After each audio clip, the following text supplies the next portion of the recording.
elimin ürək sözündə ən gözəl anlara müjdə. Milli dalğada efirdə güneş olur gəl səhərim.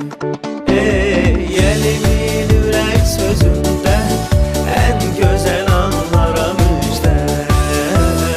Milli dalğada efirdə güneş olur gəl səhərim.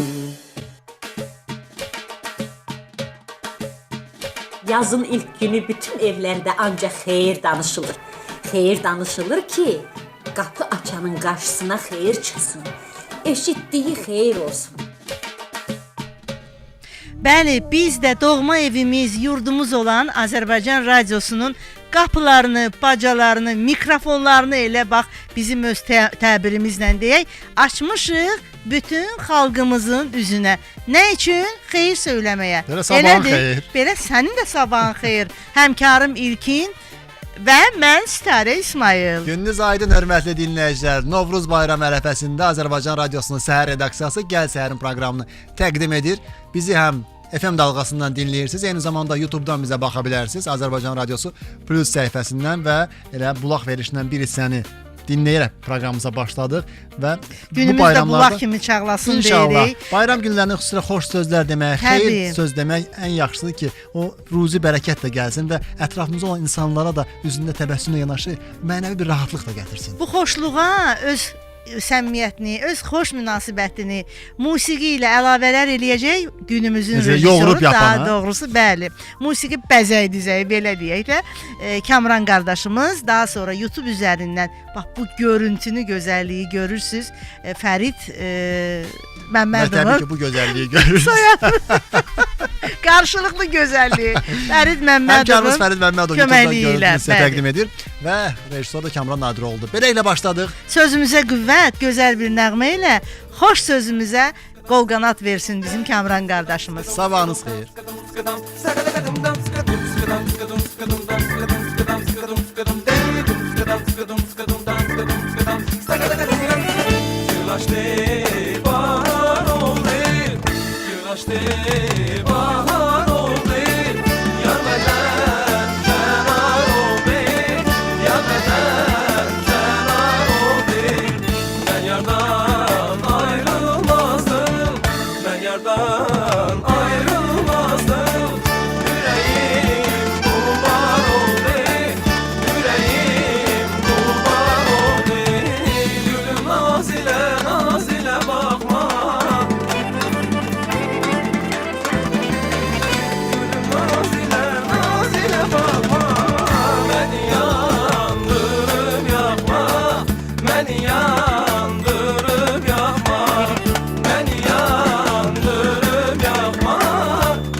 güle batır.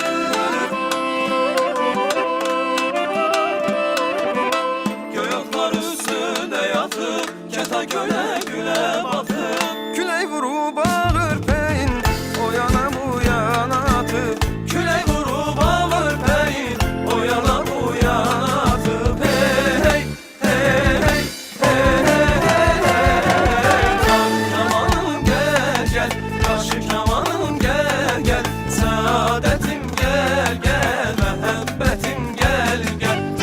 Kamanım gel gel, karşı kamanım gel gel. Saadetim gel gel, muhabbetim gel gel. Saadetim gel gel, muhabbetim gel gel. Saadetim gel gel, muhabbetim gel gel. Skıdım skıdım skıdım dam skıdım skıdım skıdım skıdım leydim skıdım skıdım skıdım dam skıdım skıdım skıdım dam skıdım skıdım skıdım skıdım dam skıdım skıdım skıdım skıdım leydim skıdım skıdım skıdım dam skıdım skıdım skıdım dam. Novruz bayramı bizim halkımızın kadim milli bayramıdır. Her bir insanın bayramıdır. Her bir ailenin bayramıdır. Bizim müstakil Azerbaycan Respublikası'nın bayramıdır. Novruz bayramı dostluk bayramıdır. Mehribanlık bayramıdır. Maneviyat bayramıdır. Medeniyet bayramıdır. Halkımızın kahramanlığını, reşadetini, şücaətini nümayiş etdiren bayramdır.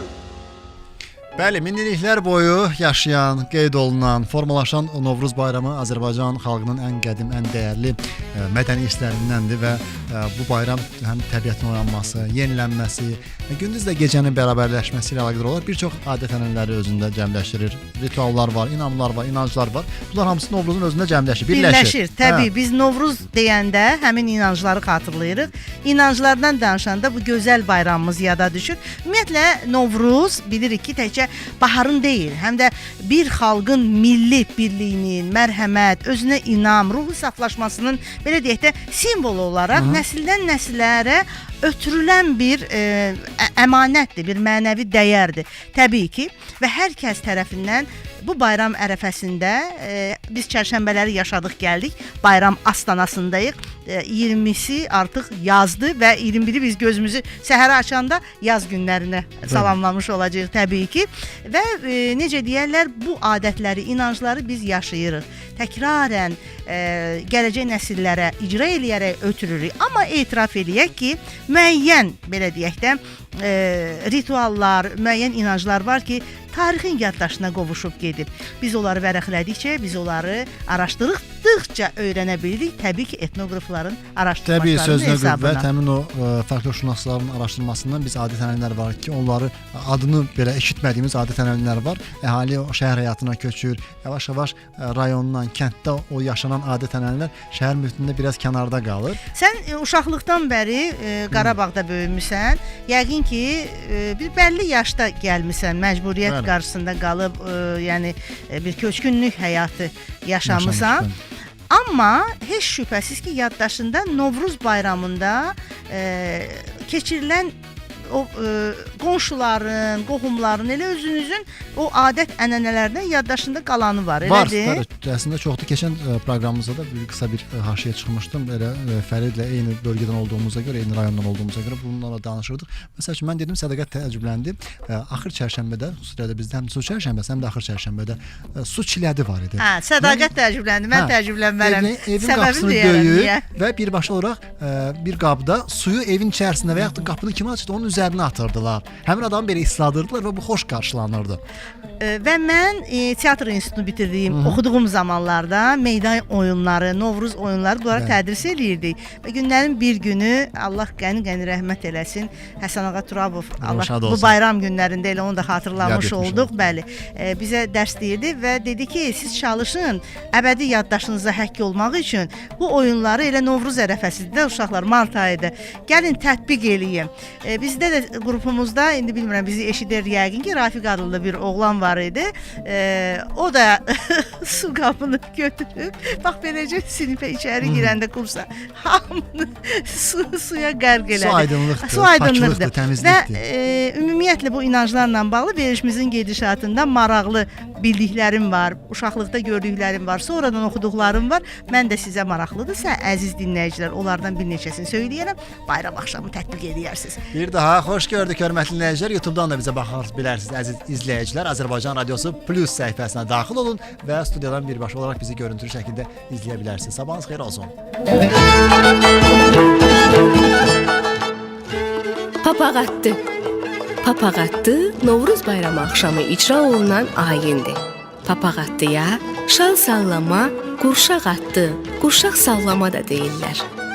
Uşaqlar papaqlarını qapı ağzına qoyub qapını döyməklə evdəkilərdən pay alırlar. Papağatdıya gələnlər özləri gizlənirlər ki, kimlikləri tanınmasın. Papağatdını xalq şairi Səməd Vurğun belə təsvir edir. Gələndə hər bahar Novruz bayramı, hərənin başında bir keçə papaq düşüb qapılara gəzərdi hamı. Hər çıxan tüstüdən bir pay umaraq.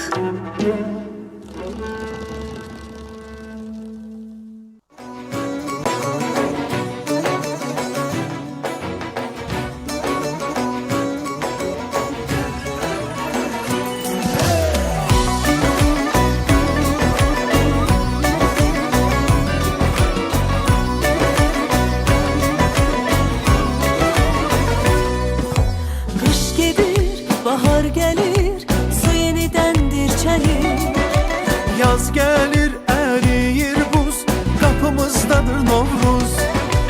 Gün doğur şəfəqləri, bürüyür üfüqləri. Gül yandır ocaqları, nurlasın otlar yurdu. Hoş geldi, sefa geldi, karşılayak Novruz'u. El ele çiyin çiğne, elimin oğlu kızı. Hoş geldi, sefa geldi, karşılayak Novruz'u. Qalayak tonqalları, ocaqlarda bol ruzu.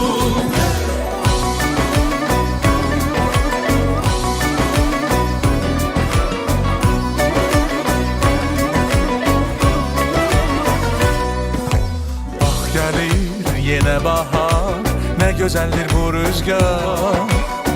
Novruzun müjdəsini əsən yeldən xəbər al.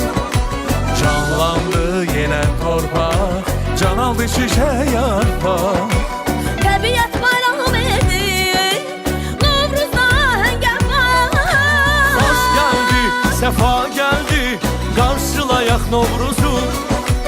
El ele, çiyin çiğne, elimin oğlu kızı. Qalayak tonqalları, ocaqlarda boruzu. Suya deyə o da tavalıdır. Bayram edək bu gələn yazı.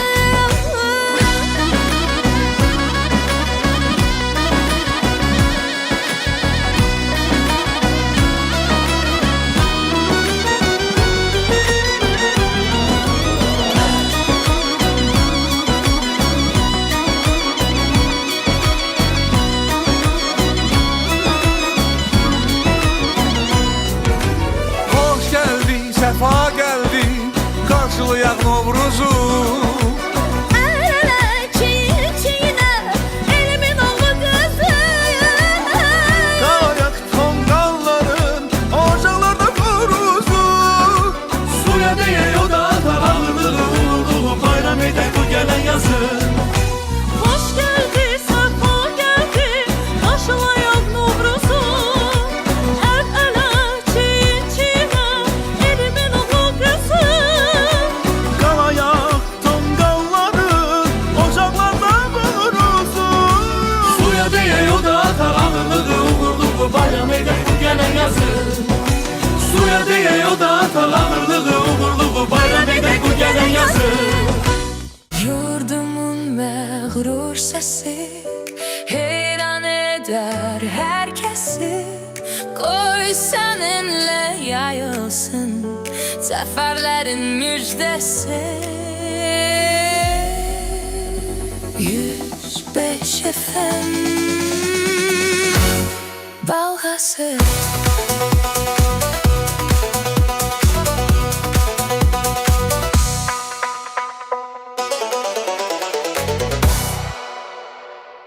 Reklam yerləşdirmək üçün 050 299 86 39 nömrəsinə zəng edin. Bir sehir, bir mucize 105 FM dalgası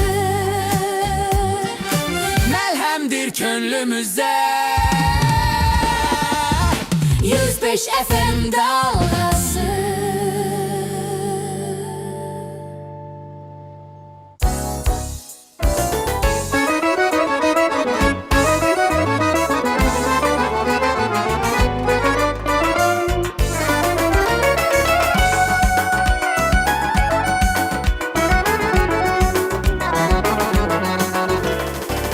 Ayana, ayana, ayana dostum evlenir. Bir güzel, bir güzel, bir güzel çiçek derir. Anacan, anacan, anacan benim de gözüm. Komşuda, komşuda, komşuda bir çiçek görür. Ana özün fikirler, ben ne diyeyim ki sana?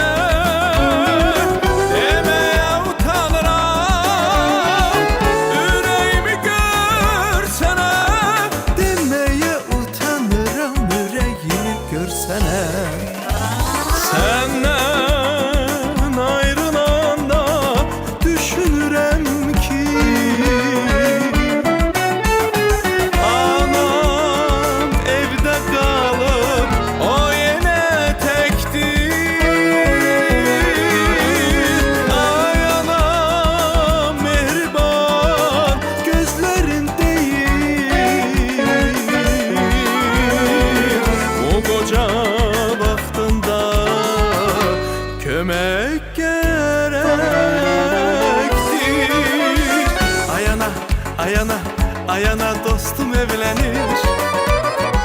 Bir güzel, bir güzel, bir güzel çiçek derir. Anacan, anacan, anacan benim de gözüm. Komşuda, komşuda, komşuda bir çiçek görür. Ana özün fikirler,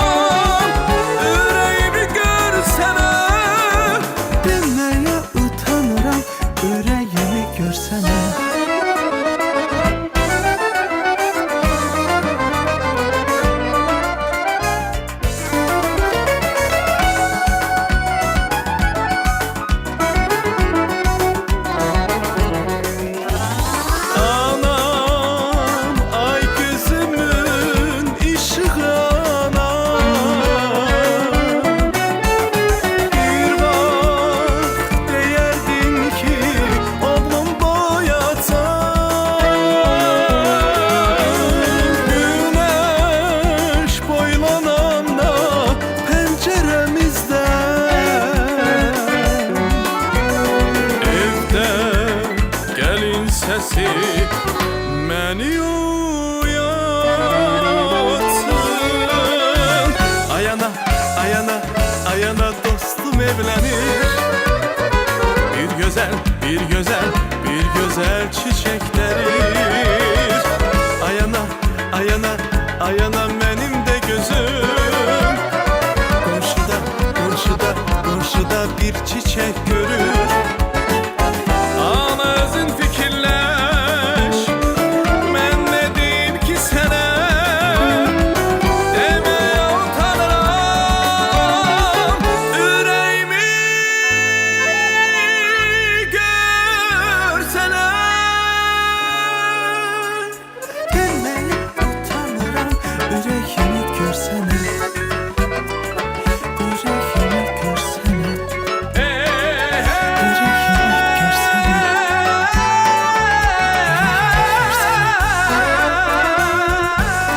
Elə toydan, müsahdan bəhs eləyən mahnı Anacan dostum evlənir və elə dünənki proqramımızda da mən dilə gətirdim ki, bu Novruz inanclarında və s. daha çox ailə qurmaqla bağlıdır. Xüsusilə də qızların adət-ənənələrə, o inanclara olan marağı. Nəinki qızların, indi subay oğlanların da bəs elə demirlər onlar da ki, qızlar cəlb eləyir. Bahar, üstə gəl məhəbbət, bərabərlik, gözəllik. Necə Necədir sənin üçün? Ona görə elə bu mahnıdan səslənirik biz də bütün subaylara. Həm redaksiyamızın, radiomuzun, ümumiyyətlə ASTV-nin nə ki subay sağlıqları var, onlara da bu yaz gözəl toy qisməti olsun. Amin. Bütün subaylar xoşbəxt olsunlar. Bütün subaylar, bəli. Ailə səadəti arzuluruq və dediyimiz kimi artıq Novruz bayramı gəlir, hava dəyişir və sinoptiklər deyirlər ki, artıq yaz havasını hiss etməyə başlayacağıq. Ümumiyyətlə nəinki sinoptiklər, elə sanki təbiətdən əvvəl bahar vaxtı insanlar özləri də ayılırlar. Niyə? Quşların cıvıltısı səhər açılmazdan o ətir duyursan erkən və ayna bəndi, belə deyək də, o aynanı, pəncərəni, qapını açanda görürsən ki, səhər bir ayrı havadır. Bir də ki, günəşin şüasını görəndə insanın əhvalı düzəlir. Sanki o həqiqətən insanda bir pozitiv enerji yaradır. Bozbulanlıq, o yorğunluğun da çıxır. Təsvirlər təbiətdən günə daha çəkilir. yaxşı oyanırsan. Elədir. Bəs bu gün necə olacaq? Bu gün bahar havası olacaq. Elə isə hava haqqında məlumat. Günün hava məlumatı.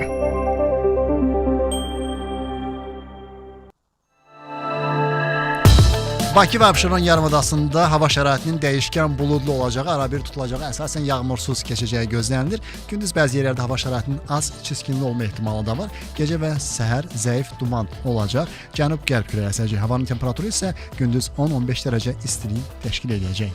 Bölgələrdə görəsən necədir hava? Mən baxıram ki, əvvəl oxuyurdu, qar yağacaq, sulu qar olacaq, yağıntı olacaq, amma indi isə deyirlər ki, sinoptiklər, gündüz bəzi yerlərdə, diqqətli olun, az yağıntılı olacağı ehtimalı var. Bu da yaz yağışı da ehtimalı. Ara bir duman olacaq, bu da yaz dumanıdır və mülayim şərq küləyi əsəcək. Ümumi havanın temperaturu bölgələrdə 5-10 dərəcə isti, gündüz 15-20 dərəcə isti, dağlarda gecə 1-6 dərəcə isti, gündüz 8-13 dərəcə isti olacaq. Radiomuzda isə əla hava var və bu havanı daha da gözəlləşdirən təbii ki, musiqidir. Musiqi sümüyə düşdü, ab-havamız mükəmməl olur. Kamran, ilkinin sözünə qüvvət. Bəh, nə gözəldir. Keçən günləri alt üst eyledin. Yar bahar döndü ürək, apardı onu küllək. Oyunca baxışları mən gördüm niyə? Qara gözlər ürəyimi yüzər, qara gözlər məni izlər. Qara gözlər könlümü yandırar, qara gözlər, qara gözlər. Qara gözlər ürəyimi yüzər, qara gözlər məni izlər. Qara gözlər könlümü yandırar, qara gözlər, qara gözlər. Can evindən vurdular, insafsızlar, səni məndən aldılar. Göz bebeğim oydular. Işıksızam, kimsesiz tek koydular. Şeklini çeke çeke elden, güzelini çeke çeke benden. Geldim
daşa çıxma, məndən yoxdur heç yerdə.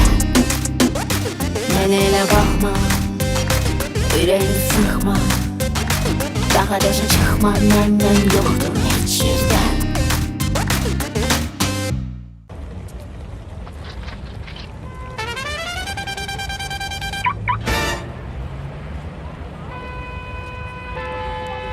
Şehir yine karıştı, yollarda yarıştı. Dalganı tut gülümse, bu ses seninle tanıştı. Bilirsen, yolda tek değilsen. 105 FM'desin. Hərimdəsiniz, hörmətli dinləyicilər. Azərbaycan Radiosunda səhər efirimiz davam edir. Novruz bayramı ərəfəsində bayram əhval-ruhiyyəli proqramımızı dinləyirsiniz. Studiyada Stari İsmail və İlkin Babalı. Stari, biraz əvvəl yaxşı yadmışdı. Bu Novruz adətlərini, ənənələrindən danışdın. Dedin ki, bu falan elə verilişin əvvəlində vurğuladıq. Hələ tam danışmadıq. Ümumiyyətlə, özün əməl edirsən bunlara? Nəyəm hayır. İndi hazırda yox, amma yaddaşımda olanlar var. Yaxşı yadıma saldın. Məsələn, Bakı cəmaatı, yəqin eşidənlər məni təsdiqləyər. Bugünkü tarix bayram axşamı hesab olunur. Bəli, 19 axşamı. 19-u bəzi bölgələrimizdə elədir. 20-si bayram, bəzən də yəni 21-i bayram olurdu. Amma bütün hallarda elə ki, il axır çərşənbə yola salındı. Deməli Novruz günləridir, yaz günləridir. Hə, mən xatırlayıram və çox da sevirəm, məsləhət bilirəm hər kəsə. Bu təkcə xanımlar üçün, bəylər üçün deyil, ümumiyyətlə qəlbində arzu tutub, arzunun gerçəkləşməyini istəyənlər üçündür. Su ilə bağlı olan bir inanc var. Deməli 2 boş fincan götürürsüz. Üçüncüsünü su ilə doldurursunuz. İkisi boş olsun, biri suyla dolu. Diqqətlə qulaq asın və baxın YouTube üzərindən bizə baxanlar. İndi mən burada tətbiq eləyə bilməsəm də, amma elə izah eləyəcəm ki, rahat şəkildə siz bayram axşamında, sabah bayram gündə bunu istifadə edə bilərsiniz. 3 fincan götürün, ikisi boş olsun, birinə müəyyən qədər su doldurun. Ürəyinizdə arzu tutun, bir fincan hə, digər fincan yox. Niyyətlənin olacaq, olmayacaq yəni. Ev ailə üzvlərindən, dostunuza, yoldaşınıza, nişanlınıza, kim istəyirsiniz də ürəyinizə yaxın olan bir kəsə yaxınlaşın. Sakitcə tutduğunuz, yəni ürəyinizin o arzusunu, sirrini söyləməyin. Sadəcə olaraq bir işarə ilə bildirin ki, su ilə dolu olan fincanı bu 2 boş fincandan birinə süzsün. İndi inşallah deyək ki, hə olan fincana süzəcək. O zaman arzularınız gerçəkləşəcək. Yox, əgər sizə uyğun olmayan fincana süzərsə, heç qəm yeməyin. Bu bir inancdır, əsas hədəfinizdir. O hədəfdən yayınmayın.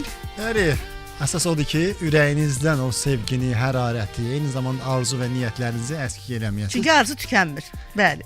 Qədim dövrlərdən təbiətin oyanmasına xoşbəxtlik və səadət kimi baxan insanlar o yazın gəlişini, havaların istiləşməsini, nə bilim, təbiətin yenidən canlanmasını hətta nəğmələrlə dilə gətirirdilər. Adətlərlə, ənənələrlə.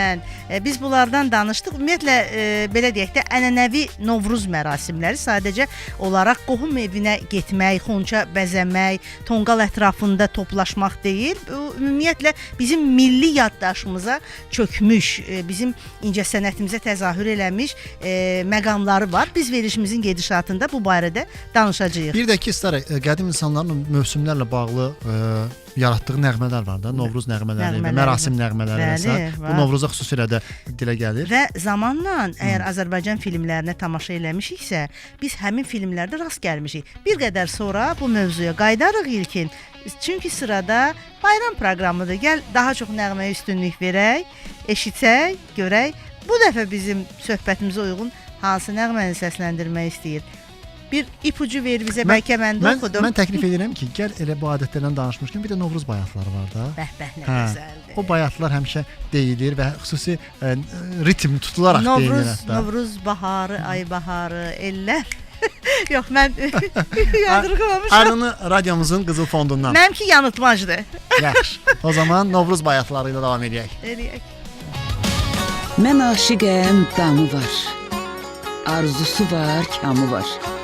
Novruzun xonçasında hər adamın şamı var. Sizinlə bir dalğada Azərbaycan Radiosu 105 FM. Mən aşiqəm çəpərlər, torpağa şum təpərlər. Novruzda yatan kəsin üstünə su səpərlər.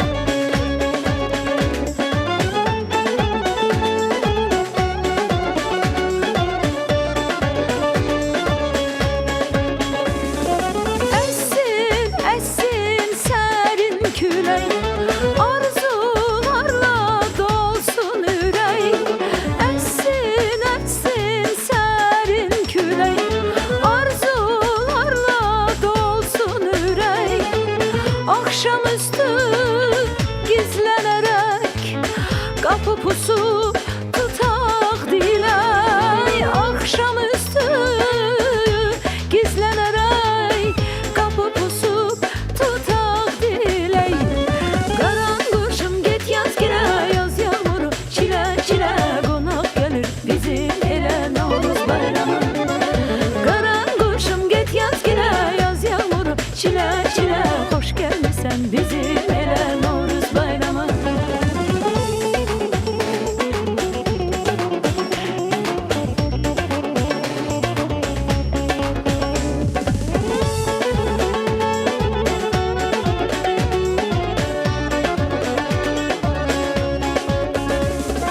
Yaşılaşsın her bir budak, kapı döyüp papaq atar. Yaşılaşsın her bir budak, kapı döyüp papaq atar. Çərşənbələr akşamında şam yandırıb xonça tutar. Çərşənbələr akşamında şam yandırıb xonça tutar. Qaranquşum get yaz gilə yaz yağmuru çilə çilə qonaq gəlir bizim elə Novruz bayramı. Qaranquşum get yaz gilə yaz yağmuru çilə çilə hoş gəlmisən bizim elə Novruz bayramı.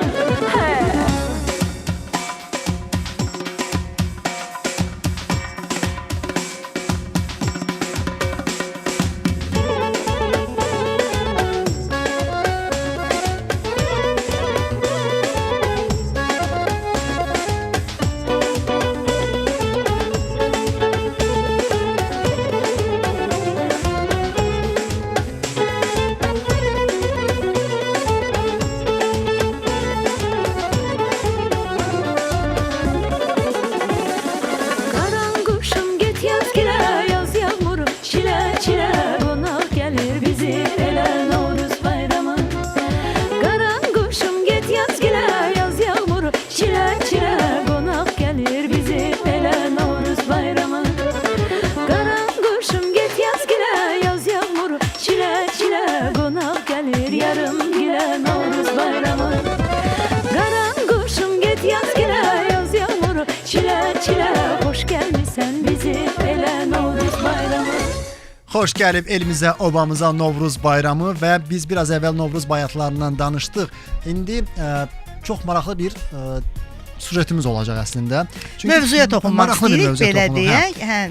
Biz Novruz bayramını bugün təmtəraqla qeyd edirik. Ölkəmizin dörd bir tərəfindən işğaldan azad olunmuş ərazilərimizdə Novruz tonqalları qalanır və orada artıq Böyük Qayıdış proqramı çərçivəsində öz obasına, elinə köçənlər də orada bayramı təmtəraqla qeyd edirlər. Artıq neçənci ildir bu təmtərağı yaşayır bütün Qarabağ.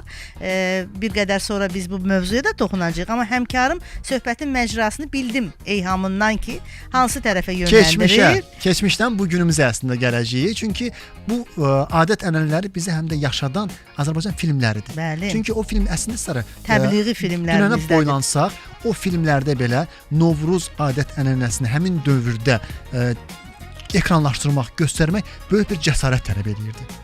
Çünki amma o dövrdə cəsarətin öhdəsindən gələnlərimiz olub, bizim ziyalılar, dəyərli rejissorlarımız. sənət adamları, rejissorlarımız. Yəqin ki sən bilirsən, bilirsənsə Tofiq Dağzadənin. Bəli, 1970-ci ildə ilk dəfə olaraq ümumiyyətlə Azərbaycan filminə deməli 7 oğul istərəm filmində bir səhnə var. İndi baxanlar xatırlayarlar o səhnəni ki, Novruz haqqında bir belə səhnələşdirilmiş teatr səhnəsi olaraq belə düzən verilmişdi ora. Yusif Səmədoğlu'nun ssenarisi əsasında dediyimiz kimi çəkilən 7 oğul istərəm filmində Gəray bəyin o qanlı qətl səhnəsində Novruz bayramı fonunda göstərilən həmin səhnədir. Bax, ora ilk dəfə gətirilən bir məqam olub. Daha sonra biz rast gəlmişik başqa filmlərimizdə. Ümumiyyətlə maraqlı məqamlardır və hər bir xalq xüsusən də özünü, həmkarım demiş ki, tarixdə, mədəniyyətdə və mənəviyyatda yaşatmaq istəyən cəmiyyətlər bax bu cür dəyərləri unutmamalıdırlar. Qısa bir haşiyə də çıxaq ki, həm də Dəli Kürdə deməli məhz Dəli Kür romanında İsmail Aşıqın Dəli Kür romanı əsasında çəkilmiş o filmdə də Novruz Azərbaycan filmləri gətirilib. Bu barədə toxunaq. Bizim rejissorumuz hazırlayıb həmin kadrlardan müəyyən kadrlar, amma bunu səsləndirməzdən əvvəl həmin filmlərdə necə olub ki və hansı filmlərdə daha çox Novruz bayramı haqqında sujetlər gedir və ümumiyyətlə milli kinomuzda zamanla Novruz necə təbliğ olunub, bu barədə kinoşünas Şəhla Əmirovanın söylədiklərini gəlin bərabər eşidək.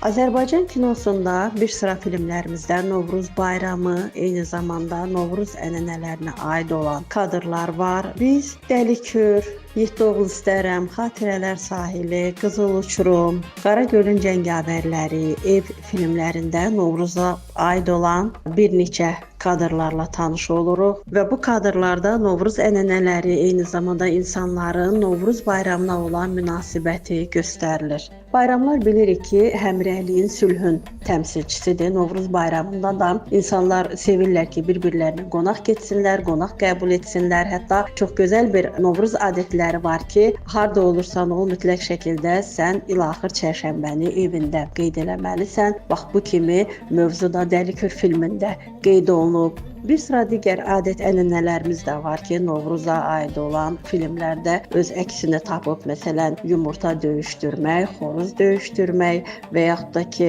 qulaq falına çıxmaq, eyni zamanda uşaqların qapılara atdığı heybələri biz görürük filmlərdəki insanlar öz azıqələrindən və yaxud da ki, bişirdikləri təamlardan həmin heybələrə pay bölürlər, uşaqları sevindirirlər. Qızıl Uçurum filmində də bu kimi nüanslarla qarşılaşırıq və yaxud da ki, 7 oğul istərəm filmində biz qadınların, qızların əllərində səmənilərlə çölə çıxdığını görürük və Novruz adətlərindən ən gözəli də oyun meydan tamaşalarının insanlara təqdim olunmasıdır. Tamaşalarda Kosa və Keçəl torpağın oyanışını və təbiətin bahar fəslinin gəlişini öz oyunları vasitəsilə tamaşaçılara təqdim edirlər.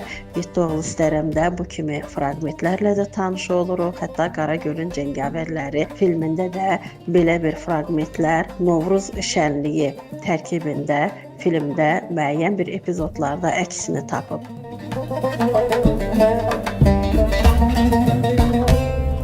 Filmlərimizdə Novruz bayramı. Qızlar bayram payı hazırlayır. Bu saat görərsiniz. Onların bayram payını mən indi özüm verəcəm. Ay qız, ora baxın bir. Oğlanlar isə Oy, nə yaman ağırdır. Mən sizə dedim də bura gələk. Yəqin yaxşı yeməli şeylər var. Şampa, növbə sənindir, başla. Şaba, yol verin. Görək bir gün baxdığımıza nə çıxacaq.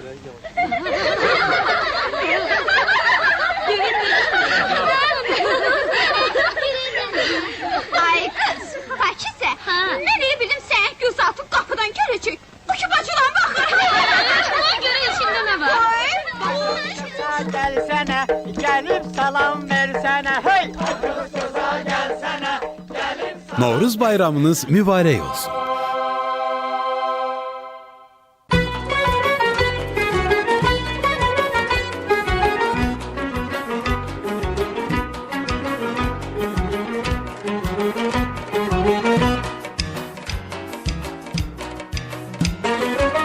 Çəməndə ötür tur açıb, açılır gülür yamaç başında körpeyi aç saçlarını yandara kız ay kaşı gözü kara kız kara kız saçlarını yandara kız ay kaşı gözü kara kız kara kız ay nurunu salırken de bizi falda görüşende toyumuzdan söz düşende gel nazara kız ay kaşı gözü kara kız kara kız gel naz eleme yara kız ay kaşı gözü kara kız kara kız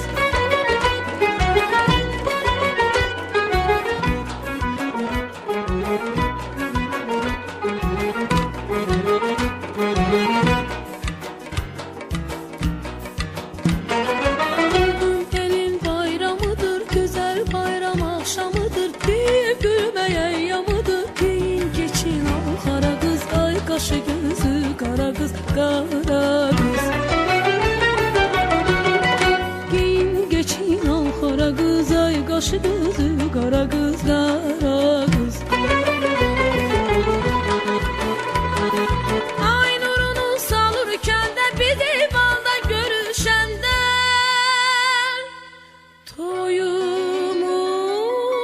toyumuzdan söz düşende gel nazilere yara kız ay kaşı gözü kara kız kara kız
Reklam yerləşdirmək üçün 050 299 86 39 nömrəsinə zəng edin.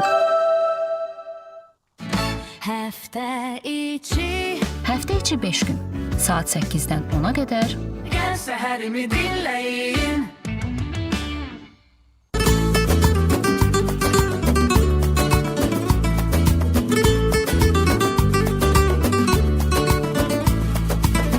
Əzizim baxtı yarım, baxtımın taxtı yarım. Əzizim baxtı yarım, baxtımın taxtı yarım. Üzündə göz izi var, sənə kim baxtı yarım. Üzündə göz izi var, sənə kim baxtı yarım. Baxtı, baxtı, sənə kim baxtı yarım. Baxtı, baxtı, sənə kim baxtı yarım.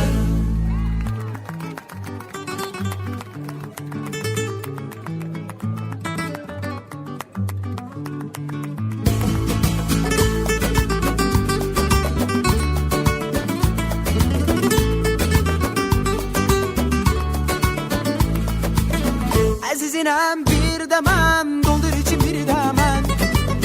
Əzizinem bir de mən, doldur için bir de mən. Ömür geçti, gün geçti, cavan olma bir de mən. Ömür geçti, gün geçti, cavan olma bir de mən. Geçti, geçti, cavan olma bir de mən. Geçti, geçti, cavan olma bir de mən.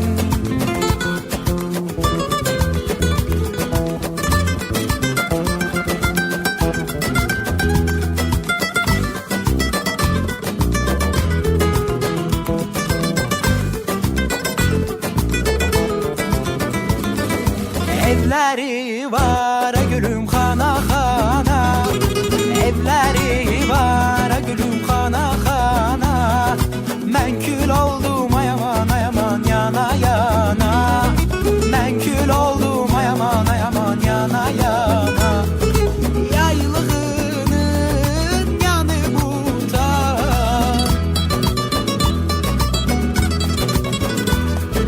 Yaylığının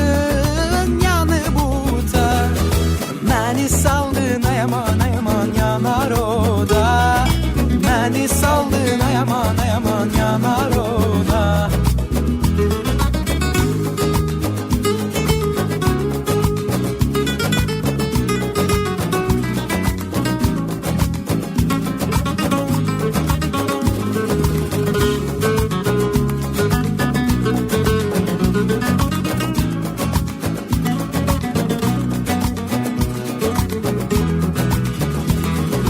Obaları a gülüm oymak oymak.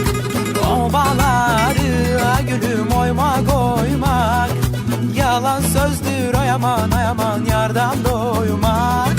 Yalan sözdür ayaman ayaman yardan doymak. Üzün gülerle bir kaymak. Üzün gülerle bir kaymak. Yalan sözdür ayaman ayaman yardan doymak. Hiç olmazmış ayaman ayaman yardan doymak.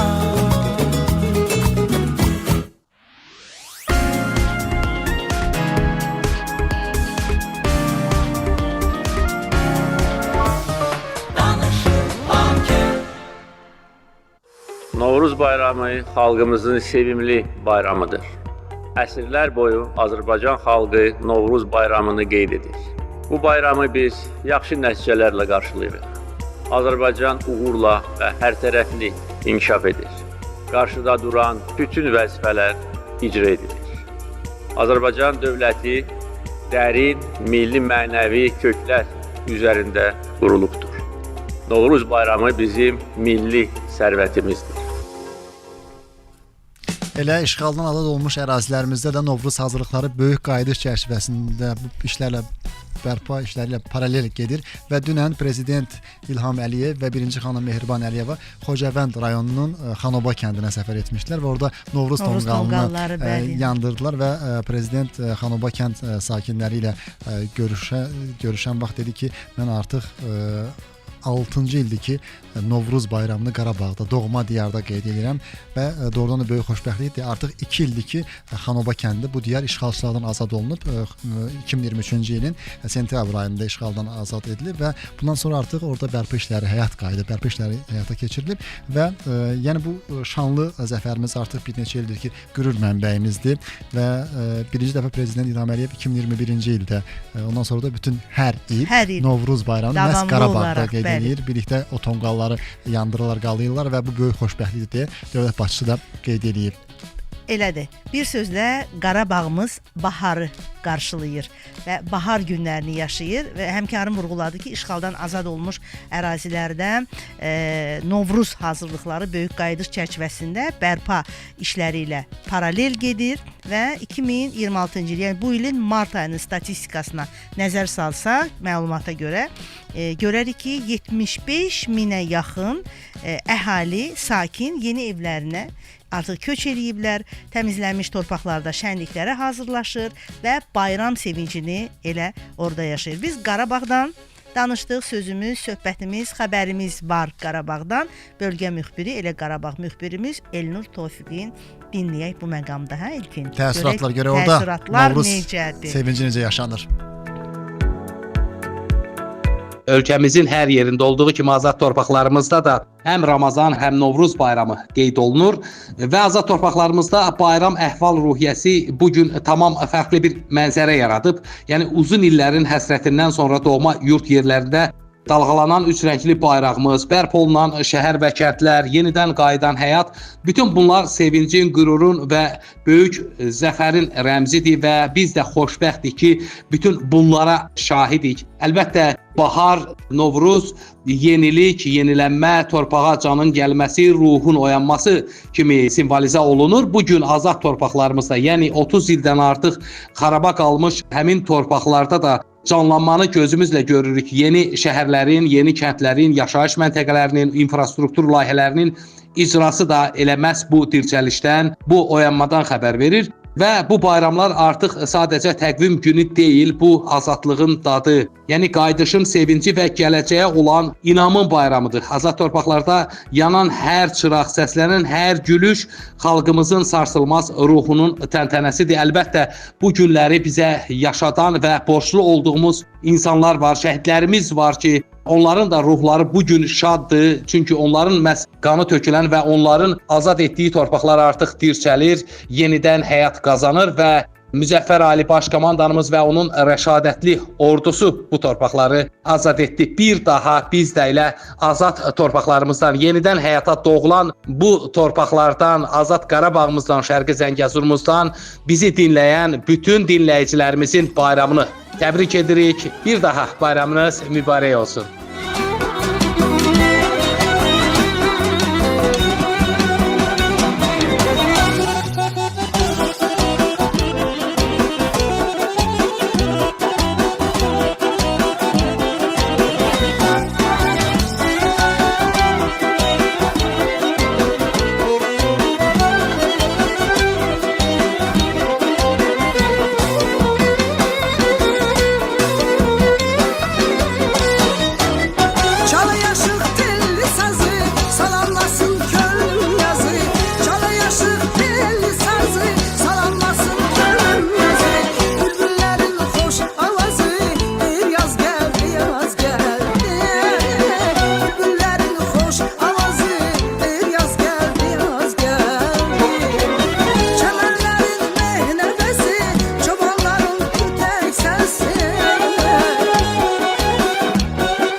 Kış bizimle vidalaşır, deyir yaz geldi, yaz geldi. Kış bizimle vidalaşır, deyir yaz geldi, yaz geldi. Elimize bahar geldi, könlümüze bahar geldi. Bahar geldi, yaz geldi, bahar geldi, yaz geldi. Tabiata işre geldi, naz geldi. Gel gel gülüm sevgilim, gül gülüm sevgilim.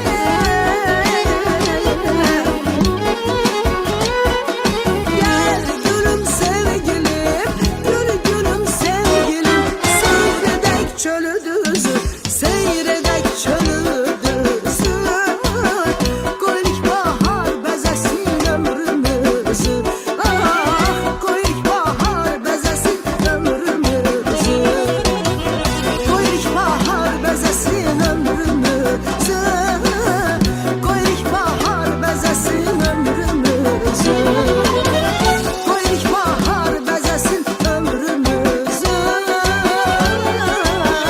Koyuk bahar bezesin. Elimizə, yurdumuza, obamıza bahar gəlir. Novruz bayramı yalnız yeni fəslin, baharın gəlişinin və təbiətin oyanmasının simvolu deyil, hörmətli dinləyicilər. Həm də həyatın yenilənməsini təcəssüm elətdirir və bu bayram öz doğmalarımızla birlikdə qeyd edirik. Sözün əsl mənasında yeni bir baharını yaşayan, hətta biraz əvvəl danışdığımız o Qarabağımızın dirçəlişinə də dəstək ola bilərik bunun üçün. Addım ata Əlbəttə, bilərik. ümumiyyətlə xalqımızın ən gözəl ənənələrindən biri də bayramlarda bayramlaşmaqdır. Bir-birinə hədiyyə verməkdir, yoluxmaqdır, belə deyək də sevindirməkdir və bu Novruzda da dostlarımıza, yaxınlarımıza, tərəfdaşlarımıza, daha doğrusu Qarabağ Dirçəliş Fondu tərəfindən hazırlanan xüsusi iyanə sertifikatı var. Bax, bunu təqdim eləyərək həm onların qəlbini sevindirə bilərsiniz, həm də torpağın oyandığı, dirçəldiyi, yaz gəlişli bu mövsümdə Qarabağın ekoloji tarazlığının bərpasına düz 30 ilə yaxın bir müddətdə düşmən işğalı altında olan doğma torpağımızın yenidən qurulmasına, yenidən bərpasına, yenidən nəfəs almasına bir töhfə vermiş olarsınız. Sara, sən danışarkən elə mən həmin sayta daxil oldum. Qarabağ Dirçəliş Fondunun rəsmi saytı GDF, yəni Qarabağ Dirçəliş Fondu.gov.az və unikal iyanə sertifikatı var orada. Bunu əldə etməkdə çox sadədir. Mən də daxil oldum, baxdım. Fondun o veb səhifəsində Novruz başlığı var. Orada həmin o səhifəyə daxil olursunuz. Təbrik eləmək istədiyiniz o şəxsin adını qeyd edirsiniz ya da ki, iyanə edəcəyiniz məbləği ya da ağac sayını orada göstərirsin ki, Qarabağ yaşıllansın. Və hər bir iyanə olan o ağacda Qarabağı daha da yaşıl eləyəcək. O kiçik dəstək olacaq. Dəstəkdir bu, bəli. Bir yardım deməkdir, dəstək deməkdir. Biz elə mövzunun davamı olaraq əslində elə Qarabağdan danışırıq və Qarabağa həyat qayıdır, Qarabağda bahar günləri yaşanır, bayram sevinci yaşanır və Qarabağdan danışmasaq, Şuşadan danışmasaq olmaq, danışmışkən Şuşadan danışmasaq olmaz. Bəli, Qarabağdan da bebeğindən. elə doğru yönləndirdi həmkarım ki, biz Qarabağ bir üzükdür, onun qaşı Şuşadır. Şuşa sakini rəssam Rövşən Bayramov bu bayram günlərində öz təəssüratlarını Azərbaycan radiosu ilə bölüşüb. Gəlin bərabər eşidək. 2024-cü ildə Şuşa şəhərinə köç elədik və bu ikinci ildir ki, Novruz bayramını Şuşada qeyd edilir. Bu gözəl bayramla əlaqədar Şuşada böyük tədbirlərimiz, sərgilərimiz olmuşdur. Bu torpaqlarımızın azad olunmasında Ali Baş Komandanımıza minnətdarıq. Qazilərimizə rəhmət ki, bu xoşbəxt günləri bizə ərmağan etdilər. Novruz bayramı xalqımızın qədim ənənələrindən biridir. Biz bu ənənələri davam etdirməli, gələcək nəsillər də bu ənənələri davam etdirməlidirlər. Ona görə də çalışmalıyıq ki, Novruz bayramı bütün Azərbaycanda xalqımızın ən gözəl bayramlarından biri hesab olunur. Qarabağın da ab-havası Novruz bayramını, tədbirlərini keçirməyə öz töhfəsini vermişdir. Mən çox xoşbəxtəm ki, Şuşada Novruz bayramını belə təmtəraqla qeyd edirəm. Bütün Azərbaycan xalqını Novruz bayramı münasibətilə ürəkdən təbrik edir, xalqımıza xoşbəxtlik arzu edirəm.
bir sehir, bir möcüze.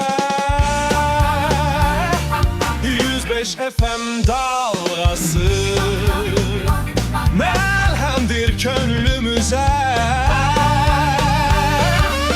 105 FM dalgası. Bugün mart ayının 19'udur və sabahdan artıq bayram tətili başlayır, hörmətli dinləyicilərimiz və 11 günlük bayram tətili təxminən və bugün isə qısaldılmış iş günüdür. Və fürsət var ki, istirahət edə bilərlər. Bəli, nəinki bölgələrə üst tutanlar, hətta şəhərdə qalıb istirahətə üstünlük verənlər, dincəlməyi seçənlər də mədəni istirahətdən istifadə edə bilərlər. Paytaxt Bakının bir sıra teatr və konsert salonlarında çox maraqlı afişalar var. Gəlin də onlardan bəzilərini dinləyicilərimizin diqqətinə çatdıraq ki, məlumat üçün bilgiləri olsun. Ola bilər elə bugün 19 mart saat 19-dan başlayaraq üst tuta bilərlər həmin konsert salonlarına. Bunlardan biri də Beynəlxalq Muğam Mərkəzinin. Bəli, bugün saat 19-da Beynəlxalq Muğam Mərkəzində Səid Rüstəmov adına Xalq Çalğı Alətləri Orkestrinin Novruz bayramına həsr olunmuş konserti olacaq. Eyni zamanda 25 martda və 28 martda da tədbirlər var. Siz gedə bilərsiniz Beynəlxalq Muğam Mərkəzinə. Bu tədbir Bahar Kitabla Gəlir adlı bir sərgidir. 28 mart saat 19-da Azərbaycan Muğamı layihəsi çərçivəsində Muğamat axşamı səslənəcək. Daha sonra Rəşid Behudov adına Azərbaycan Dövlət Mahnı Teatrında 24 mart saat 16-da Çərşənbə günündə Çeşmə maşında adlı konsert proqramı olacaq və bundan başqa Azərbaycan Dövlət Akademik Milli Dram Teatrının da afişası zəngindir. Bugün saat 19-da Cəfər Cabbarlının Aydın tamaşası olacaq və uşaqları da unutmur. Bəli, həmin teatrımız uşaqları da unutmur. 20 mart saat 12-də balacalar üçün Göyçək Fatma, 21 mart saat 12-də isə Bir Qalanın Sirri tamaşasına baxa bilərlər, balalarınızı apara bilərsiniz. Martın 22-si isə saat 19-da Varlı Qadın, 26 mart saat 19-da Küknarlara Məktub və 28 mart saat 19-da Cəlil Məmmədquluzadənin Dəli Yığıncağı tamaşası nümayiş olunacaq. 29 mart saat 19-da Qarabağnamə İlyas Əfəndiyevin əsəri səhnələşdiriləcək. Elə afişanı da təqdim etdik. Dediyimiz kimi bizim də bugün səhər efirində məqsədimiz həm də bu istirahət günlərində özünüz öz istirahətinizi daha gözəl, rəngarəng etmək üçün hansı fürsətlərdən istifadə edə bilərsiniz? Buna da bir şərait yaratmaqdır, bir vəsilə olmaqdır. Hər halda biz dedik, qalanı sizlikdir. Yolunuz açıq olsun deyirik. Amma hazırda isə həmin istirahətinizə bir qədər də rəng qatacaq, daha doğrusu gününüzə rəng qatacaq gözəl bir nəğmə istəyirik. Sümüyümüzə düşsün. Bəlkə rəqs eləyək. Şəhər yenə qarışdı, yollarda yarışdı. Dalğanı tut gülümsə, bu səs sənə tanışdı. Bilirsən, yolda tək deyilsən. 105 FM'dəsən. Gəlsin də gönül səsi.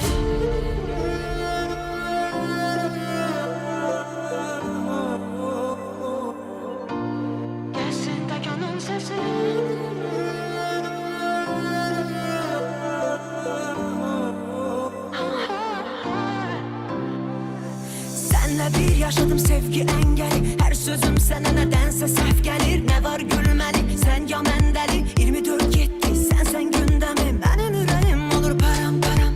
Anlaya bilmirəm, yoxam varam. O vicdansız günümü erib qara. Ömrümə yenə yağış yağır aram, aram, aram, aram. Səni mən unutmaram, başqası mənə haram. Səni mən axtararam, axtarıb taparam, aram, aram. Səni mən unutmaram, başqası mənə haram. Səni mən axtararam, axtarıb taparam. Mənim ol, heç kəs göz yaşını silməsin. Sevməni sevginin olmasın pərdəsi. Dərk eləmə bu ömrümün səhnəsi.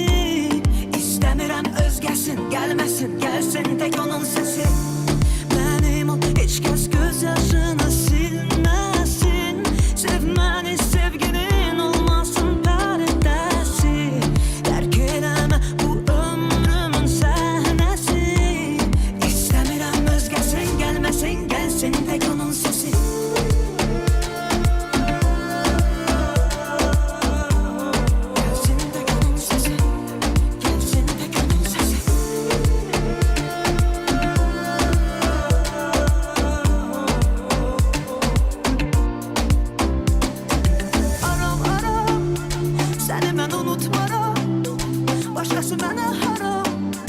Səni mən axtararam, axtarıb taparam. Aram, aram, səni mən unutmaram. Başqası mənə haram. Səni mən axtararam, axtarıb taparam. Mənim ol, heç kəs göz yaşını silməsin. Sevməni sevginin olmasın pərdəsi. Tərk eləmə bu ömrümün səhnəsi. İstəmirəm özgəsin, gəlməsin, gəlsin tək onun səsi. Mənim ol, heç kəs göz yaşını silməsin. Sevməni sevginin olmasın pərdəsi. Tərk eləmə bu ömrümün səhnəsi. İstəmirəm özgəsin, gəlməsin, gəlsin tək onun səsi.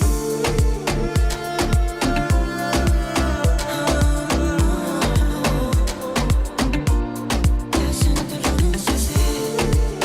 Gəlsin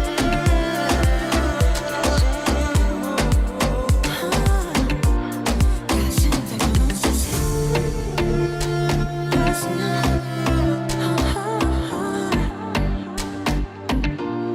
İstəmirəm özgəsin.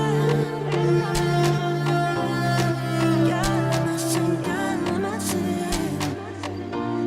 Gəlsin tək onun səsi. Reklam yerləşdirmək üçün 050 299 86 39 nömrəsinə zəng edin. 105 FM.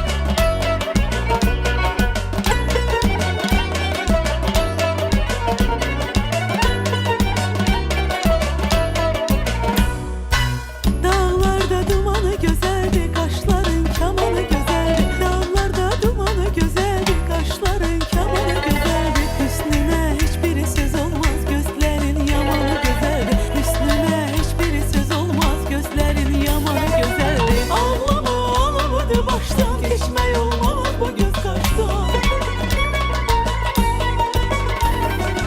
Ağlama, ağlamadı başdan, keçmək olmaz bu göz qaşdan. Səni mən yamanı sevirəm, ürəkdən cananı sevirəm. Səni mən yamanı sevirəm, ürəkdən cananı sevirəm. Mənə gəl eylə vəfaya, aşiqə etmə cəfaya. Mənə gəl eylə vəfaya, aşiqə etmə cəfaya.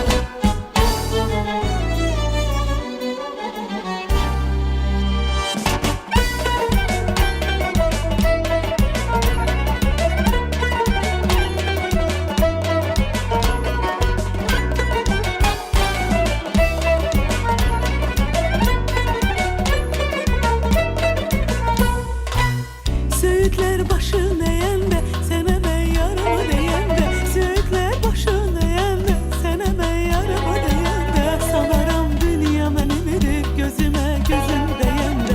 Sanaram dünya mənimdir, gözümə gözüm deyəndə. Ağlama, ağlamadı başdan, keçmək olmaz bu göz qaşdan. Ağlama, ağlamadı başdan, keçmək olmaz bu göz qaşdan. Səni mən yamanı sevirəm, ürəkdən cananı sevirəm. Səni mən yamanı sevirəm, ürəkdən cananı sevirəm. Mənə gəl eylə vəfaya, aşiqə etmə cəfaya. Mənə gəl eylə vəfaya, aşiqə etmə cəfaya.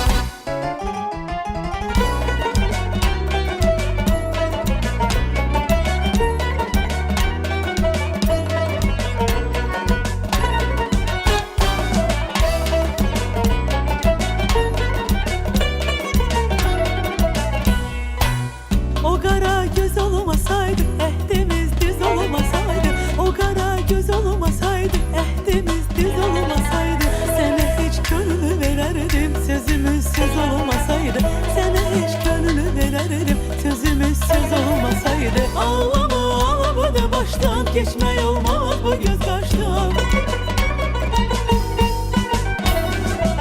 Ağlama, ağlamadı başdan, keçmək olmaz bu göz qaşdan. Səni mən yaman yamanı sevirəm, ürəkdən cananı sevirəm. Səni mən yamanı sevirəm, ürəkdən cananı sevirəm. Mənə gəl eylə vəfaya, aşiqə etmə cəfaya. Mənə gəl eylə vəfaya, aşiqə etmə cəfaya.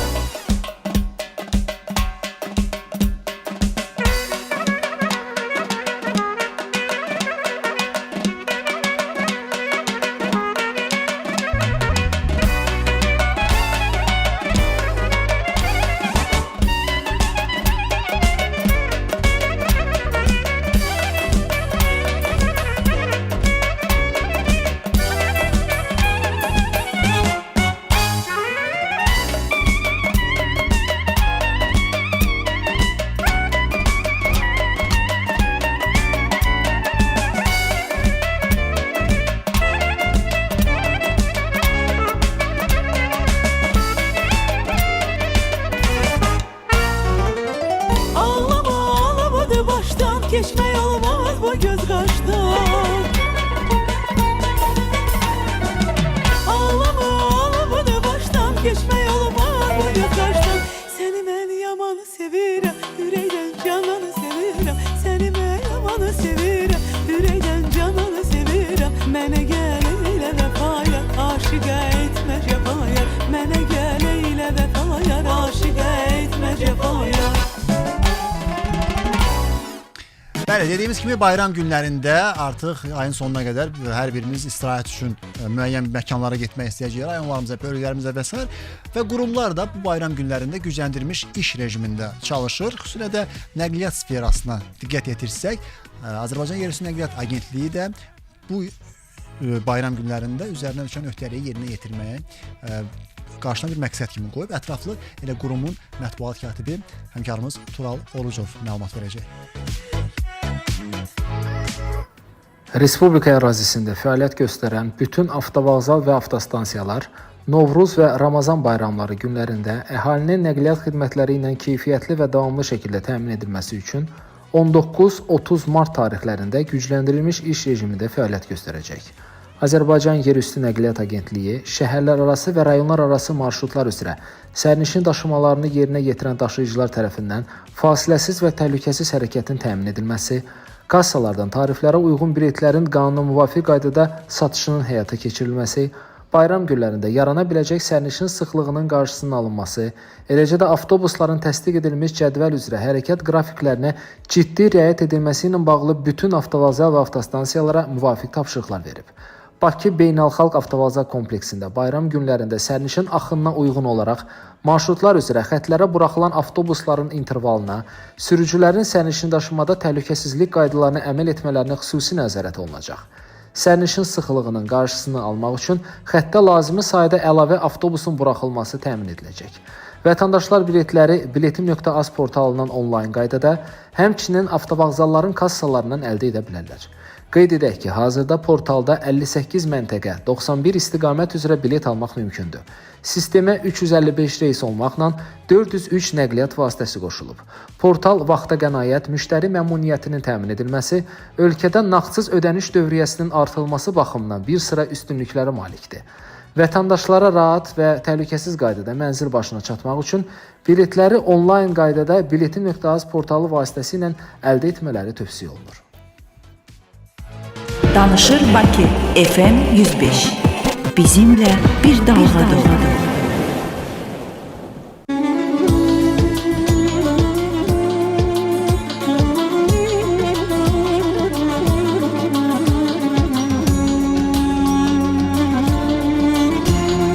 Ay dəli ceyran, mən sənə qurbanam. Ay dəli ceyran, mən sənə qurban. Çox mu çəkəcək, söylə bu hicran. Çok mu çəkəcək, söylə bu hicran.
Novruz bayramı üçün göyərdilən səməni tez cücərib düz qalxarsa, deyərlər ki, həmin il bol məhsul olar. Bəli, biz təbiətdən, bahardan, yazdan danışırıq və əbəs yerə demirik ki, bahar gələndə ilkin təbiət oyanır və bir də təbiətlə insanların harmoniyası vəhdətdə olur. Rəng baxımından. Afərin. Mən elə fikirləşirdim, sual verəcəksən ki, bu harmoniyanı nə ilə əlaqələndirirsən? Ay istərə. Mən isə həmkarımın elə bu sözündən ipucu alıb demək istəyirəm ki, elə bürclər var ki, məhz bahar mövsümündə uyğun rənglər, onlara münasib rənglər seçsinlər. Bu rənglərin sirri onları milyonçu eləyəcək. Təsəvvür edirsən? Bu baharda seçəcəyimiz rənglər bizi milyonçu eləyəcək. Bahar mövsümü müddətində sevindi. Hazırlaşdıqla görə hansı rəngi seçəcəyik? Görəsən maraqlıdır, uyğun rəngmi geyinmisən bugün efirə? Daha çox nədənsə əlaqəsi yoxdur. Baxaq, bilmək olmaz, görək astroloqlar həqiqətən də onların proqnozunda sənin rəng varmı? Elə isə rənglərin adı belədir. Milyonçu rəng. Belə. Gəl fasilə verək, sonrasında məhz bu barədə danışaq, dinləyicilərə də məlumat verərik. Hörmətli dinləyicilər, Səhər efirini dinləyirsiniz Azərbaycan Radiosunda. Gəl Səhərimin studiyasında Star İsmail və İlkin Babadır.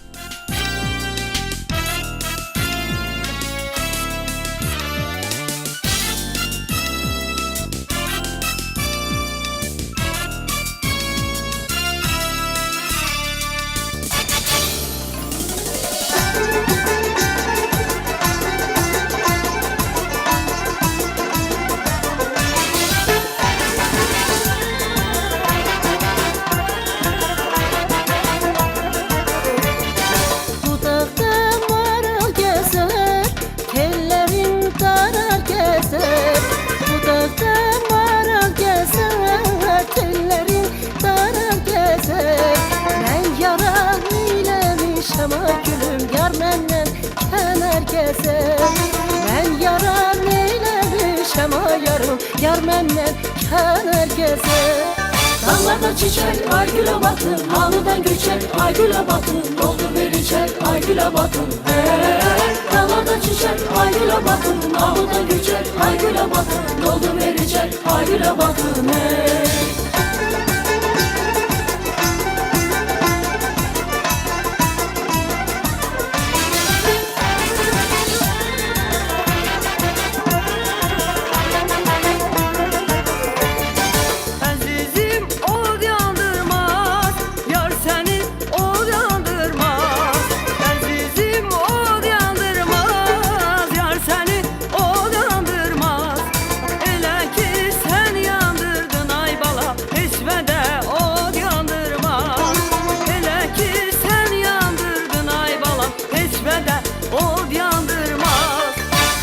Çiçek, ay gülə batır, halıdan göçək, ay gülə batır, doldur vericək, ay gülə batır.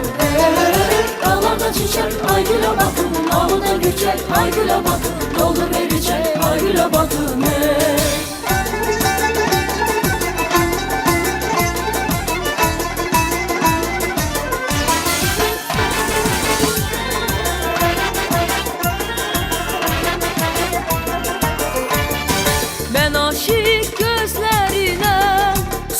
Çək gözlərinə, mən aşiq gözlərinə, sürmə çək gözlərinə, ölsün ölsünə qurbana yarın gözlərin gözlərinə, ölsün ölsünə qurbana yarın gözlərin gözlərinə. Dağlarda çiçək, ay gülə batır, halıdan göçək, ay gülə batır, doldur vericək, ay gülə batır. Dağlarda çiçək, ay gülə batır, halıdan göçək, ay gülə batır, doldur vericək, ay gülə batır.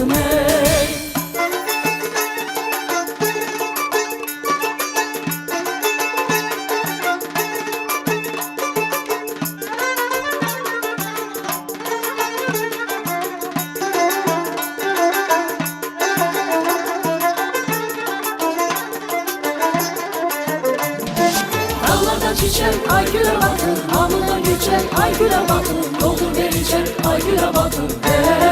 Dağlarda çiçək, ay gülə batır, halıdan göçək, ay gülə batır, doldur vericək, gelecek ayla batını. Biraz əvvəl elə biz mahnıdan əvvəl bürcünüzün öz milyonçu rəngləri var dedik. Hansı rənglər sizə bu baharda daha çox uğur gətirə bilər? Və ümumiyyətlə biraz da o maddi belə deyək də deyirlər ki, uğur gətirə bilər. Ümumiyyətlə bu rənglərdən geyinib geyinmədiyimizi gəlin bərabər yoxlayaq. Çünki astroloqlar rəngin sadəcə vizual vurğudan daha çox belə qeyd edirlər ki, pulun enerjisinə də təsir etmək gücü olduğunu deyirlər. Başlayaq qoçlardan. Sənə maraqlıdır, hə? İlkin qoç. Mən çatdırım bu məlumatları, yaxşı olsun. Qoç bürcündən olan insanlar, yəqin ki, eşitmisiniz, tünd qırmızı rəngi bəzən belə termin deyirlər, burqun rəngi.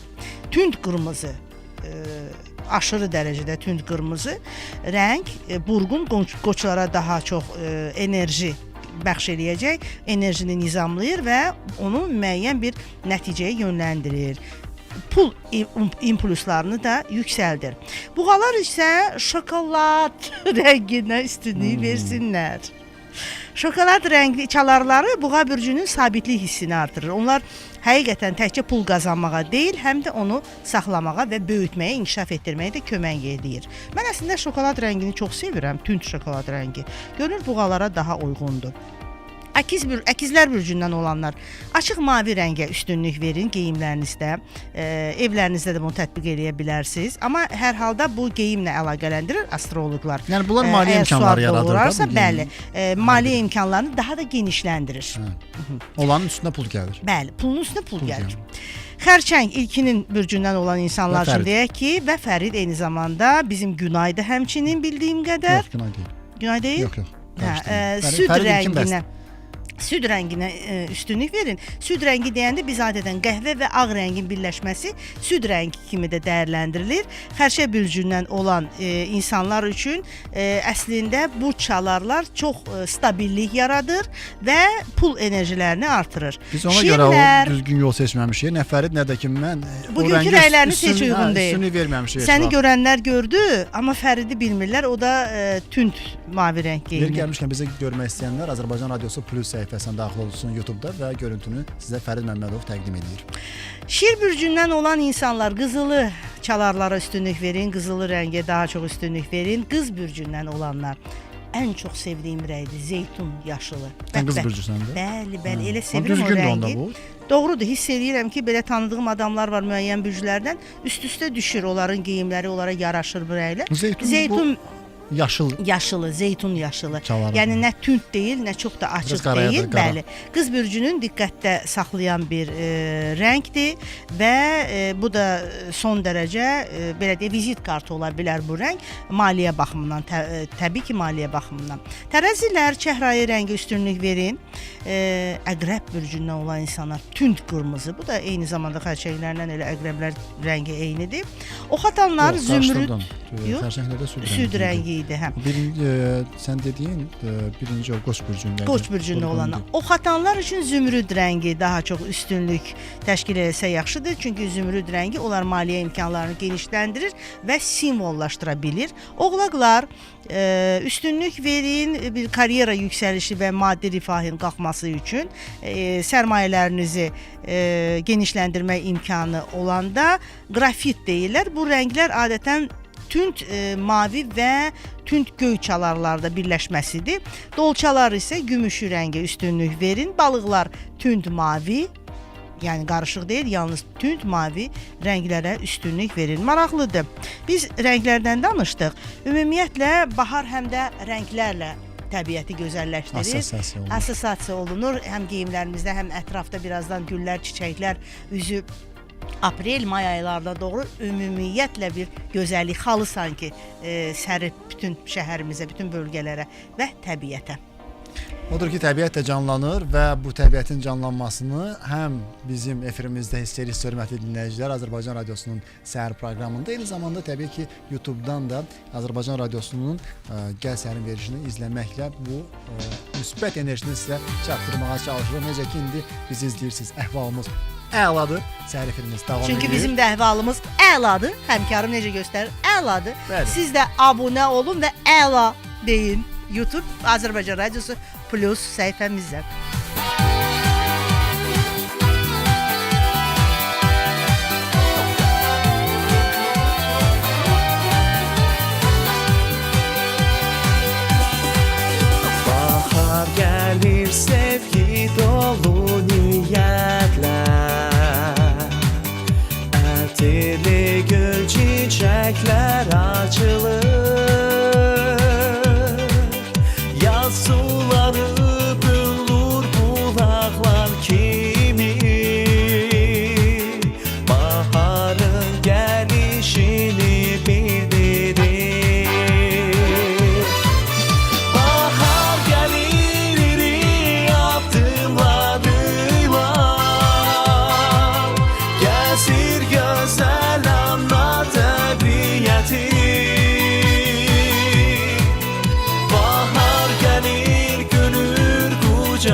Reklam yerləşdirmək üçün 050 299 86 39 nömrəsinə zəng edin. Vətənin səsi. Azərbaycan Radiosu 105 FM.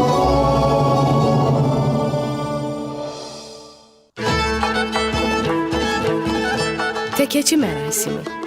Təkəçi mərasimi Novruzda keçirilən mərasim tamaşalardan biridir. Novruza 10 gün qalmışdan ağacdan təkə müqəvvası düzəldib, onu parça ilə bəzəyərək boynundan da zınqrov asardılar. Yeniyetmə uşaqlar həmin təkə müqəvvasını başları üstündə oynada-oynada dəstə ilə gələrdilər. Burada bir xeyli çal-çağır eləyib şəhərin məhəllələrinə baş vurardılar. Hər qapıda dayanıb əllərindəki təkə müqəvvasını oynada-oynada mahnı oxuyar, təkəyə pay istəyərdilər. Kimin nəyə imkanı çatırdısa, noğul nabatdan tutmuş, boyanmış yumurtaya qədər ən müxtəlif bayram nemətlərindən təkəçiyə pay verərdilər.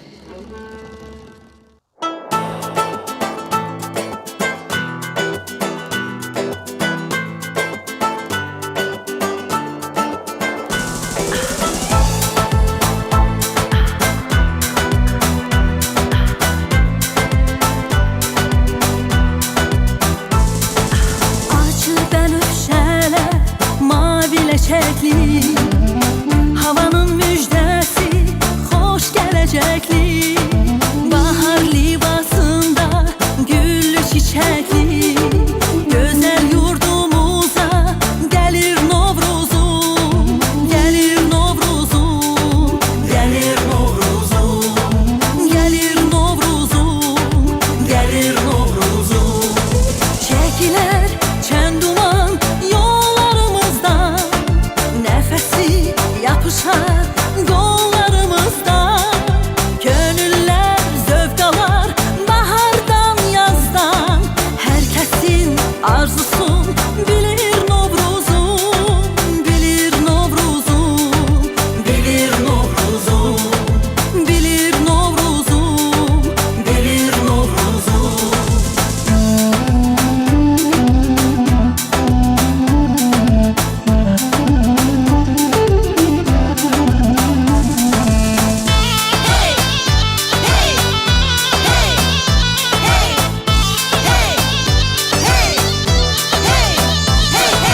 Zirvədə, yamacda, düzdə qədəmi, təndirdə, sobada, gözdə qədəmi, zəfər yollarından dumanı çənir, əskər nəğməsilə silir Novruzum, silir Novruzum, silir Novruzum, silir Novruzum, silir Novruzum.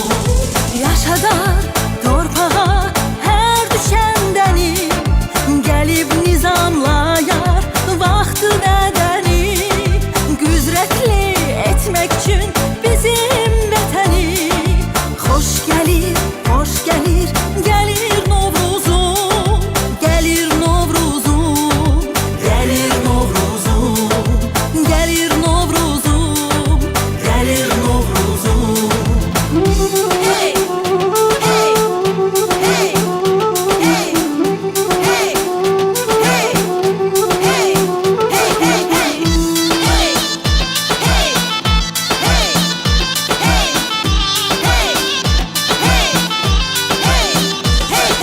Yaşadar torpağa hər düşəndəni, gəlib nizamlayar vaxtı bədəni, güzrətli etmək üçün bizim vətəni. Xoş gəlir, gəlir Novruzum, gəlir Novruzum, gəlir Novruzum, gəlir Novruzum, gəlir Novruzum. Hey! Davam edirik. Gəl Sərmi eşidirsiniz. Studiyada İstəri İsmail İlkin Baba, rejissorumuz Kamran, YouTube üzərindən görüntü rejissorumuz bizim Fəriddir. və bayramınız mübarək deyirik. Novruz günləri, gözəl günləri yaşayırıq. Ən çox da uşaqların sevindiyi bir bayram. Bayram yaraşır və bu yaraşıqlı bayram da uşaqlara xüsusi ovqat verir. Bəli. Uşaqların ən çox sevdiyi məqam elə bayram Xüsusilə şənlikləridir. də bayram axşamlarında o qapı pusmalar, torba atmalar, bütün bunlar hamısı uşaqların ən çox sevdiyi Niyə? məqamlardır. Baba nənələrindən, ata-analarından hədiyyələr aldıqları gözləyirlər. hədiyyələr, Nəmərlər. daha nələr Amma əlbəttə. təbii ki, nənələr, babalar üçün də ondan əziz heç bir şey ola bilməz. Çünki dediyimiz kimi Novruz birlikdir, bərabərlik bayramıdır və ətrafında nəvələrinin, nəticələrinin olmağı, ailə üzvlərinin birgə olmağı və bayrama bayram qatan amillərdəndir. Və çox maraqlıdır ki, görəsən uşaqların düşüncəsində bu Novruz necə səslənir? Bizim radiomuzun səs saxlanıcında uşaq səslərindən, uşaq yazılarından ibarət belə deyimlər var. Gəlin verilişimizə biraz həm rəng qataq, həm bir şənlik gətirsin. Çünki hansı evdə, hansı yurtda uşaq varsa, o evdə söz, sov yoxdur. Xoşbəxtlik çoxdur. Eşidək o balaların səsini. Yoyan hayvan boyana, evlərdə ağzın yana. Düzdürsə bizim qoy, bayamazsan yanında.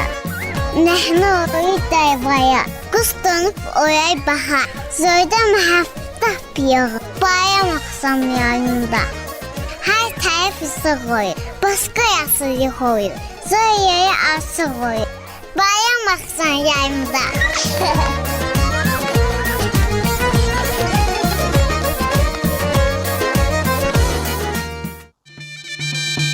Güller güller mübarək. Bağçamızda gül olsun, gül olsun, bülbül olsun. Bal olmasın, yağ olsun. Evdəkilər sağ olsun. Xanım dursun ayağa, kösəyə pay versin ağa.